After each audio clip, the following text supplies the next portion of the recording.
ये साल सच में कश्मीरी पंडितों की बातों का साल बनता हुआ दिख रहा है। अभी पहले आदित्य धर ने धुरंधर से लिबरल्स का मेल्टडाउन करवा दिया था और उसी के बाद समय रैना ने एक ऐसी बात बोल दी है जिसने सीधे लिबरल्स की नस दबा दी है। और भाई साहब, अगर आप ध्यान से देखो तो ये दोनों चीजें जुड़ी हुई हैं, क्योंकि दोनों ही उस हिस्ट्री को सामने ला रही हैं जिसे सालों तक दबाया गया था। अब जिन लोगों को कॉन्टेक्स्ट नहीं पता उनको समझा देता हूं कि समय रैना ने अपना एक स्पेशल निकाला है जिसका नाम है स्टिल अलाइव। इस स्पेशल में उन्होंने अपनी पूरी जर्नी बताई है कि कैसे एक कंट्रोवर्सी के बाद मीडिया, सरकार, लेफ्ट विंग, राइट विंग सब उनके पीछे गिद्ध की तरह पड़ गए थे। हर कोई उनको खींच रहा था और अपना नैरेटिव उन पर थोपने की कोशिश कर रहा था। अब देखिए, हमारा उस समय भी यही टेक था कि उनके शो पर जो हुआ वो ठीक नहीं था, लेकिन जो उनके साथ किया गया शो के बाद वो उससे भी ज्यादा गलत था। पर खैर, इसी स्पेशल में समय रैना ने एक और बात कही जो असली है और सबसे ज्यादा जरूरी है और जिस पर लोगों का उतना ध्यान नहीं गया। समय रैना ने कश्मीरी पंडितों के साथ जो हुआ उसे याद किया और उन्होंने उस नैरेटिव को जवाब दिया जिसमें कहा जाता था कि पंडित डर कर भाग गए थे और कायर थे। समय रैना ने एक्चुअली कहा कि लड़ाई तभी लड़नी चाहिए जब जीतने का मौका हो, और अगर लड़ाई अनफेयर हो तो वहां से निकल जाना ही सही फैसला होता है। भाई साहब ने साफ साफ कहा कि अगर उस समय इस्लामिक रेडिकल्स के खिलाफ पंडित हथियार उठा लेते तो भले ही 30 से 40 साल बाद उनकी ब्रेवरी पर फिल्में बन जाती, लेकिन शायद पूरी की पूरी कम्युनिटी खत्म हो जाती। और इसीलिए वो खुश हैं कि पंडित घाटी छोड़कर निकल गए, क्योंकि आज कम से कम वो जिंदा हैं और आगे बढ़ रहे हैं। अब भाई साहब, इस बात पर रिएक्शंस तो आने ही थे।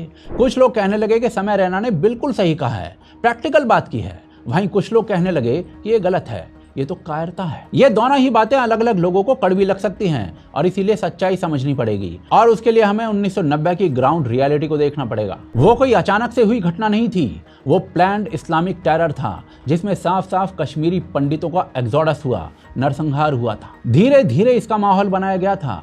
पहले बड़े बड़े पदों पर बैठे कश्मीरी हिंदुओं की टारगेटेड किलिंग्स हुई थी, फिर डर फैलाया गया था, और फिर एक स्टेज आई थी जब रातों में मस्जिदों से अनाउंसमेंट होने लगी थी। कश्मीरी पंडितों का हिंदुओं का नाम लेकर साफ साफ धमकियां दी गई थी। साफ कहा गया था या तो घाटी छोड़ दो, या धर्म बदल दो, या मरने के लिए तैयार रहो। इसी के साथ महिलाओं के साथ क्राइम्स हुए, बच्चों तक को नहीं छोड़ा गया और लोगों को उनके घरों में घुसकर मारा गया था। और ये सब इसीलिए किया गया ताकि एक क्लियर मैसेज जाए कि अब यहाँ पर हिंदू सुरक्षित नहीं है, अब कश्मीर सिर्फ मुसलमानों का है। एंड ये मैं कोई कहानी नहीं बना रहा हूँ, ये डॉक्यूमेंटेड रियलिटी है। उस समय लगभग 3 से 4 लाख कश्मीरी पंडितों ने अपना ही घर छोड़ दिया था। हजारों साल पुरानी उनकी मौजूदगी एक झटके में खत्म कर दी गई थी। और ऐसे में सवाल पूछना बहुत आसान है कि भाई उन्होंने लड़ाई क्यों नहीं की, लेकिन सवाल का जवाब इतना सीधा नहीं है। आप उस समय की ग्राउंड रियलिटी देखिए। उस समय पंडित कुल कश्मीर की पॉपुलेशन का 4 से 5% थे। दूसरी तरफ पाकिस्तान द्वारा स्पॉन्सर्ड इस्लामिक ऑर्गेनाइज्ड मिलिटेंसी थी, AK-47 थी, ट्रेनिंग थी, फंडिंग थी और लोकल सपोर्ट भी था। इनफैक्ट उनके पड़ोसी ही उनके सामने बंदूक लेकर खड़े थे और ऐसे में लड़ाई नहीं होती, सीधा नरसंहार होता। ऊपर से कश्मीरी पंडित उस समय अकेले थे। पूरे देश में वो रिएक्शन नहीं आया था जो आना चाहिए था। ना मीडिया ने उस लेवल पर उठाया, ना सरकार ने कुछ किया, ना सोसाइटी ने मिलकर आवाज उठाई। एंड देखिए, यही सबसे बड़ा फेलियर था। और इसीलिए समय रैना की बात को सिर्फ कायरता कह देना बहुत नहीं है। उन्होंने जो कहा वो कायरता नहीं है, बल्कि प्रैक्टिकल एंगल है। उस समय हथियार उठाना मतलब लगभग पूरी कम्युनिटी को खत्म कर देना था। क्योंकि आप खुद सोचो कि जब आपके पड़ोसी से लेकर आपके बचपन का दोस्त सब आपकी और आपके परिवार की जान लेने पर आतुर हों, तो आपका सबसे पहला रिस्पांस यही आएगा कि सबसे पहले परिवार को बचाओ। और वो भी ऐसी सिचुएशन में जब आपके साथ कोई नहीं था। कई जगहों पर तो कश्मीरी पंडितों को ही विलेन की तरह दिखाया गया था, उनकी कहानी को दबा दिया गया था। बॉलीवुड और मीडिया हाउसेस ने सालों तक इस इशू को छुआ तक नहीं, इग्नोर किया या फिर डाइल्यूट किया। लेकिन इसके बावजूद कश्मीरी पंडित रुके नहीं। उन्होंने सब कुछ अपना खो दिया, अपने घर, अपनी जमीन, अपनी पहचान। रिफ्यूजी कैंप्स में रहे, मुश्किल हालात में रहे, लेकिन वो रुके नहीं। उन्होंने खुद को फिर से खड़ा किया, एजुकेशन में आगे बढ़े, जॉब्स में आगे बढ़े, हर फील्ड में अपनी जगह बनाई। और आज भारत के कई टॉप सेक्टर्स में कश्मीरी पंडित दिखाई देते हैं। ये सर्वाइवल के बाद रीबिल्ड की कहानी है और ये बहुत बड़ी बात होती है। लेकिन इसका मतलब ये नहीं है कि उस समय जो हुआ उसको जस्टिफाई कर दिया जाना चाहिए। तो समय रैना ने जो कहा वो सही है या नहीं, ये सवाल अभी भी खड़ा है। क्या उस समय लड़ना चाहिए था? इसका सीधा जवाब है नहीं, क्योंकि एक तरफ सर्वाइवल है और दूसरी तरफ एग्जिस्टेंशियल क्राइसिस। वैसे हमें ऐसे एग्जाम्पल मिलते हैं जब 5% लोग एक एरिया में किसी दूसरे बड़े ग्रुप से अपने एग्जिस्टेंस के लिए लड़े हों। आप बिहार की बात कर लो। 1980s के बाद बिहार के कई इलाकों में नक्सलवाद आतंक का रूप ले चुका था। माओवादी ग्रुप्स ने गाँव के अंदर घुसकर टारगेटेड किलिंग्स शुरू कर दी थी। खास तौर पर हिंदू अपर कास्ट कम्युनिटीज को निशाना बनाया गया था। जमीन के नाम पर, क्लास वॉर के नाम पर, और ऐसा डर बना दिया गया था ताकि हिंदू अपर कास्ट या तो झुक जाए या फिर वो इलाका छोड़कर भाग जाए। और यहीं से बिहार के अंदर भी वो सिचुएशन बन गई थी जो एग्जिस्टेंस की होती है, या तो खत्म हो जाओ या फिर लड़ो। लेकिन बिहार में इन टारगेटेड कम्युनिटीज ने भागने का रास्ता नहीं चुना, उन्होंने लड़ने का रास्ता चुना। और इसी कारण कई छोटे छोटे ग्रुप्स बने जो खुद भी कोई ट्रेंड आर्मी नहीं थे, ये गांव के लोग थे, किसान थे, आम लोग थे। लेकिन इनको ये समझ आ चुका था कि अगर हम नहीं लड़े तो बचेंगे नहीं, और इसी कारण उन्होंने अपने गांवों के अंदर खुद का डिफेंस तैयार किया। रणवीर सेना जैसे ग्रुप्स बने, रात में पहरा रखा, हथियार उठाए और नक्सलवादियों से सीधा मुकाबला किया। और ये सब इसलिए किया गया क्योंकि उनके सामने सवाल सिर्फ जमीन का नहीं था बल्कि अस्तित्व का था। इस सब का मतलब ये नहीं है कि सब कुछ अच्छा था, आसान था। इस लड़ाई में बहुत खून बहा।